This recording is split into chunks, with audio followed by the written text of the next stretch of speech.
गर्म कुंड है, और फिर विश्व का सबसे ऊंचा शांति स्तूप राजगीर में है, उनके बारे में जानकारी दूंगी।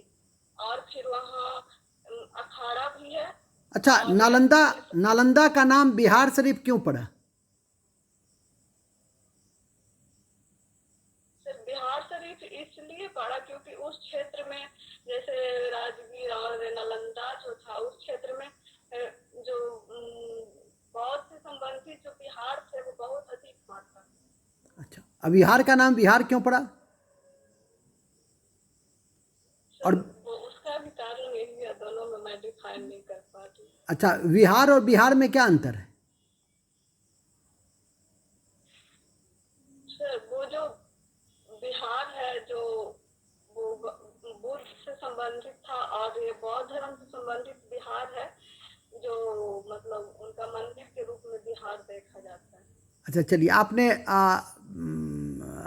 ग्रेजुएशन किया है जूलॉजी में, ठीक है, और ग्रेजुएशन के बाद आपने सिविल सेवक बनने की सोची कि ग्रेजुएशन से पहले ही सोचा?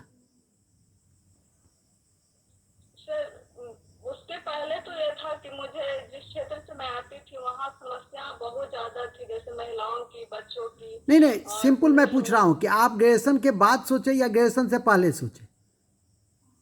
सर मैं ग्रेजुएशन के बाद सोची आने की। अच्छा, बहुत बढ़िया। अच्छा, तो आपने सब्जेक्ट सिलेक्शन में ये विरोधाभास क्यों दिखाई? आप ग्रेजुएशन के बाद आपने एलएसडब्ल्यू ले लिया, एक तरफ विज्ञान आप पढ़ रही थी वर्षों से, और फिर आप एलएसडब्ल्यू ले ली, क्यों? सर जैसे कि मेरा विज्ञान था, तो उस क्षेत्र में जिस क्षेत्र से मैं थी वहाँ कोई टीचर नहीं थे विज्ञान पढ़ाने वाले, और इस क्षेत्र में मुझे ऐसा लगा कि मैं बेहतर नहीं कर पाऊंगी विज्ञान से। और मैं जिस क्षेत्र से थी वहाँ ग्रामीण समस्या और बहुत सारे समस्याएं जो एलएसडब्ल्यू से रिलेटेड है, मैं उन समस्याओं को बहुत नजदीक से देखी और समझी। हाँ, तो मुझे ऐसा लगा कि उन समस्याओं में, एलएसडब्ल्यू में मैं बेहतर कर सकती हूँ। एलएसडब्ल्यू में श्रम की समस्या आपने अधिक देखा या समाज की समस्या?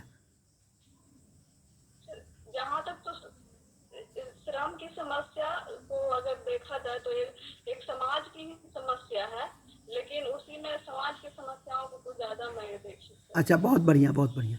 आपकी नज़रों में समाज की, बिहार के समाज की 3 बड़ी समस्या क्या है? बिहार के समाज की 3 बड़ी समस्याओं में से, जैसे कि अभी गरीबी है और बेरोजगारी भी यहाँ की बहुत बड़ी ये तो समस्या है। सामाजिक आर्थिक दोनों है, आप सामाजिक समस्या बोलिए। तो सामाजिक समस्या में शिक्षा का स्तर बहुत नीचा है। और और फिर और सर भूखमरी भी जैसे ग्रामीण क्षेत्र में असर है। और आपको दहेज प्रथा, स्वास्थ्य की समस्या। आपको दहेज प्रथा, बाल विवाह, बाल श्रम, ये सब सामाजिक समस्या दिखाई नहीं देती? सर जी सर बिल्कुल। अच्छा चलिए, कोई बात नहीं। अच्छा, आपकी, अब आप बताएंगे कि कोई एक समस्या आपको चुनना हो तो किस समस्या पे आप सिविल सेवक बनने के बाद फोकस करेंगे? मतलब एसडीएम बनने के बाद कौन सी एक समस्या आपको लगता है कि आपके प्रयास से सॉल्व हो सकता है? जैसे कि मैं एक युवा महिला हूँ, तो उस क्षेत्र में मैं अगर युवा महिला के लिए अगर कुछ करना चाहूंगी सर, तो सबसे पहले जो बिहार में दहेज प्रथा पे जो कानून बना है, मैं उसको सबसे पहले रेगुलेट करने की कोशिश करूंगी, क्योंकि समाज में कहीं ना कहीं ये बहुत ज्यादा व्यापक मात्रा में है।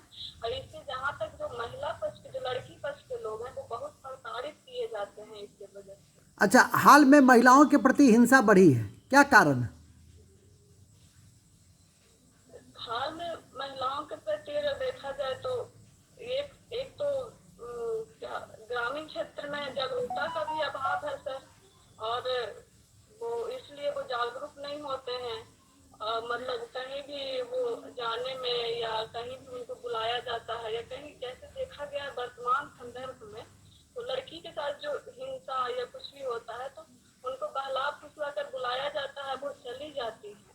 तो खुद में भी एक जागरूक रहने की जरूरत है। हम किसी ऐसे इंसान के बहकावे में नहीं आए, या किसी पे हम आंख बंद करके भरोसा नहीं करें। जहाँ तक लॉ एंड ऑर्डर की भी समस्या है सर, क्योंकि ग्रामीण क्षेत्र में देखा जाए कि अगर लड़की कहीं चली जाती है तो फिर अगर उसके लिए एफआईआर दर्ज अगर लड़की पक्ष के लोग करने जाते हैं, तो जो पुलिसकर्मी होते हैं वो उतना सेंसियर नहीं ले पाते हैं। कहते हैं कि जैसे मैंने ग्रामीण क्षेत्र में देखी, तो ऐसे अच्छा, सब कहीं ना कहीं एसडीएम बनने के बाद आप ग्रामीण हिंसा, ये महिला के प्रति हिंसा को कैसे नियंत्रित कर पाने की स्थिति में होंगी? जैसे कि महिलाओं के प्रति जो योजना है, जो मतलब शिक्षा का स्तर है, उनको मैं बेहतर करना चाहूंगी, क्योंकि हर ये सब जो हिंसा है उसके जड़ में कहीं ना कहीं अशिक्षा भी कहीं ना कहीं एक कारण है सर। तो मैं उनके शिक्षा को बेहतर करना चाहूंगी, और फिर सोशल मीडिया के थ्रू मैं उन्हें जोड़ना भी चाहूंगी, और जिन क्षेत्रों में अगर उनको जागरूकता का जरूरत है तो मैं उनको जागरूक भी करूंगी। अच्छा, आप मुझे ये बताएंगे कि आपने मद्य निषेध का नाम सुना होगा, बिहार का मद्य निषेध कानून, ये कितना प्रासंगिक है? अपना विचार दें, अपना अनुभव और विचार दें, अनुभव युक्त विचार दें। Yes sir. हाँ, सर, ग्रामीण क्षेत्र में मद्य निषेध का तो मतलब सकारात्मक मतलब असर भी पड़ा है ग्रामीण क्षेत्र में, जैसे कि एक खुलेआम बिक्री नहीं हो रही है, और इतना महंगा हो गया है कि आम जन के से पहुंच से बहुत दूर हो गए हैं। जो बहुत पैसे वाले हैं उनका पहुंच है। तो ग्रामीण क्षेत्र में तो बहुत सारे लोग जो होते हैं वो कम आय वाले होते हैं, तो उनके पहुंच से दूर हो गए हैं। तो वो कहीं ना कहीं घरेलू हिंसा जो है वो समस्या कहीं ना कहीं कम हुई है। और देखा जाए तो ये ज्यादा इस पे काम नहीं किया गया सर। ग्रामीण क्षेत्र में भी चोरी से और ये सब से अभी भी उपलब्धि है। उपलब्धि है, मतलब बहुत ज़्यादा प्रासंगिक आप नहीं मानती? नहीं सर, ग्रामीण क्षेत्र में तो ये समस्या अभी भी व्याप्त है। ऊपर आप से देखने में ऐसा लगता आप है बिहार पुलिस सेवा में आती हैं, डिप्टी एसपी बन के आप क्या करेंगी? इस कानून को किस रूप में आप इम्प्लीमेंटेशन में लाएंगी? सर, ये जो कानून है उसमें जहाँ अगर मुझे कानून को थोड़ा नजदीक से देखने का मौका मिले तो मैं इन कानून को बारीकियों से समझूंगी, और जहाँ जहाँ अगर खामियां कुछ है तो मैं उनको खामियों को कम करने का कोशिश करूंगी। जहाँ तक ग्रामीण क्षेत्र में जो महिलाएं हैं, मैं उनको जागरूक करूंगी कि अगर घर में आपके पति या कोई भी अगर इस तरह का शराब पीकर या कुछ आते हैं तो वो पुलिस को या फिर कोई हेल्पलाइन नंबर पे आप उनसे संपर्क कीजिए। या ग्रामीण क्षेत्र में ऐसा कहीं आप शराब बेचते या किसी को देखते हैं तो आप इससे आप बताएं। अच्छा, चलिए, बहुत बढ़िया, आपने मद्य निषेध पे कहा। अच्छा, गुजरात का मॉडल मद्य निषेध पर क्या है? आपने तो पढ़ा होगा। जी सर, जहाँ तक गुजरात का मॉडल मुझे याद नहीं है ज्यादा, लेकिन मैं इस पे अगर आ गया हो तो कुछ बोलूंगी। हाँ, बोलिए बोलिए। वहाँ ऐसा है कि वो शायद यहाँ खुलेआम नहीं बिकता है, लेकिन वो बिकता ही है। अच्छा, इस बारे में चलिए, कोई बात नहीं है। आपको लगता है कि मद्य निषेध कानून लागू होने से बिहार की जो सामाजिक आर्थिक कार्यक्रम है वो बड़े स्तर पे प्रभावित हो रही है? सर, ये जैसे कि सर मद्य निषेध से सरकार को बहुत ज्यादा इनकम होती थी। हाँ, जो कर उससे जो राजस्व प्राप्त होती थी बहुत ज्यादा मात्रा में। तो कहीं ना कहीं अगर उस नजर से देखा जाए तो वो अच्छा, अगर इसका संवैधानिक प्रावधान क्या है? मद्य निषेध का इसका संवैधानिक प्रावधान क्या है? संविधान के भाग 4 में और वो अनुच्छेद 47 में नीति निर्देशक तत्व में इसका उल्लेख किया गया। अच्छा, नीति निर्देशक तत्व का उद्देश्य क्या है? ये सामाजिक आर्थिक जो कल्याण के लिए जो योजना है उसको लागू करना। अच्छा, और उद्देश्य, मुख्य उद्देश्य क्या है? मुख्य उद्देश्य तो इसका जैसे देखा जाए तो समाजवादी ही है। मतलब जैसे वो समाज के हर वर्गों के को एक रूप में लाना। नीति निर्देशक तत्व का ऐसा कौन सा प्रावधान है जिसपे अब तक कोई प्रगति नहीं हो सकी है? नीति निर्देशक तत्व में कहां से कहां तक है, किस अनुच्छेद से किस अनुच्छेद तक है? सर, ये 36 से 51 तक है, जिसमें अभी 44 को देखा जाए तो इस पे कुछ नहीं किया गया। क्या है ये 44? क्या है?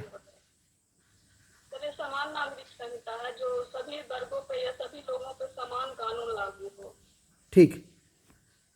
आप हमारे इंटरनेशनल एक्सपर्ट आपसे कुछ जानना चाहेंगे। ये आप बताइए कि आयरन ब्रदर्स पॉलिसी नीति जो है ये किस देश की है और इस नीति के द्वारा क्या करना चाहता है? आयरन ब्रदर, इसके बारे लौ बंधु की पॉलिसी क्या है? सॉरी सर, मुझे इसके बारे में जानना अच्छा ठीक है, आप एक दूसरा क्वेश्चन बताइए। नेशनल में ये लेटरल एंट्री जो है प्रशासन में, वो क्या होता है और इसका प्रशासनिक पद सोपान पे क्या प्रभाव पड़ेगा? लेटरल एंट्री का नाम तो सुना है ना? सॉरी सर, मैं नहीं सुन रहा हूँ। अच्छा चलिए, लास्ट क्वेश्चन आपसे, इधर आ जाएंगे।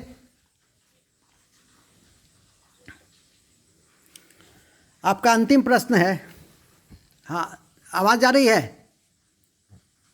आवाज़। बिहार की 3 बड़ी समस्या बताइए। सर, बिहार की 3 बड़ी समस्याओं में तो अभी के वर्तमान परिस्थिति देखा जाए तो इधर बाढ़ की समस्या बहुत ज़्यादा है, और फिर अगर दक्षिण बिहार में देखा जाए तो वहाँ सुखाड़ की समस्याएं होती है। अच्छा, ये बाढ़ और सुखाड़ को रोकने के लिए कौन सी एक नीति अपनाई जाए जिससे बाढ़ और सुखाड़ दोनों रुक सकता है? सर, नदी जोड़ो परियोजना के माध्यम से हम इसे रोक सकते हैं। ठीक है, आप जा सकते हैं। बहुत बहुत धन्यवाद।